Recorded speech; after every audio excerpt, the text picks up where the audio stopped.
Patriots are in the win column, but it never seems to be dull with them off the field. And two of their biggest stars are little question marks surrounding them this week, Rob Gronkowski and Malcolm Butler. Let's start with Gronk and the injury, the groin injury.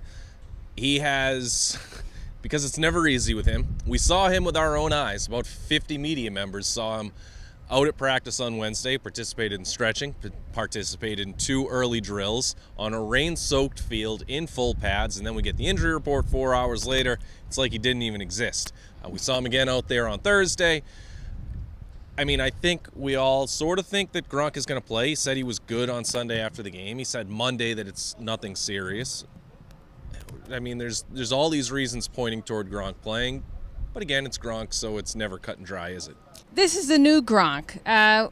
We actually saw him participate in the preseason in a game this year. He's working with Tom Brady's trainer, Alex Guerrero.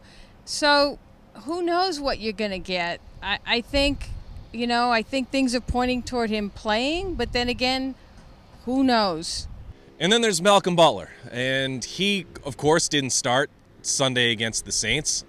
I mean, this is a guy who's played 98% of the Patriots' defensive snaps over the last 2 years. Hasn't lost his starting job for anything. And then all of a sudden Eric Rowe is out there, and it wasn't because of the height of the Saints receivers.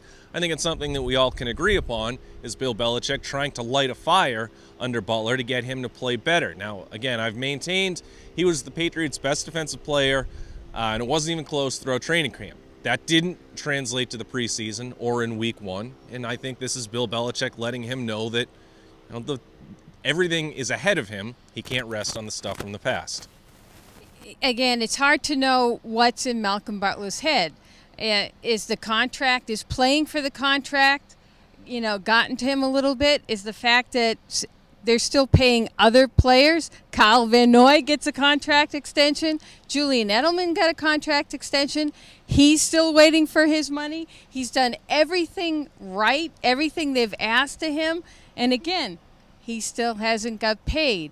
Is that weighing on him? Is that affecting his play? Is the fact, again, that he has to get through a season before he can cash in? Is he putting too much pressure on himself to play well? All these things are at work.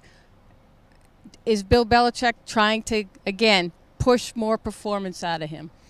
We'll see. If Gronk can play on Sunday against the Texans, obviously they're going to need him. If Malcolm Butler is going to regain his role as the starter across from Stephon Gilmore against the Texans, they're going to need him both this week and the rest of the way. So 2 key players need to bounce back on Sunday.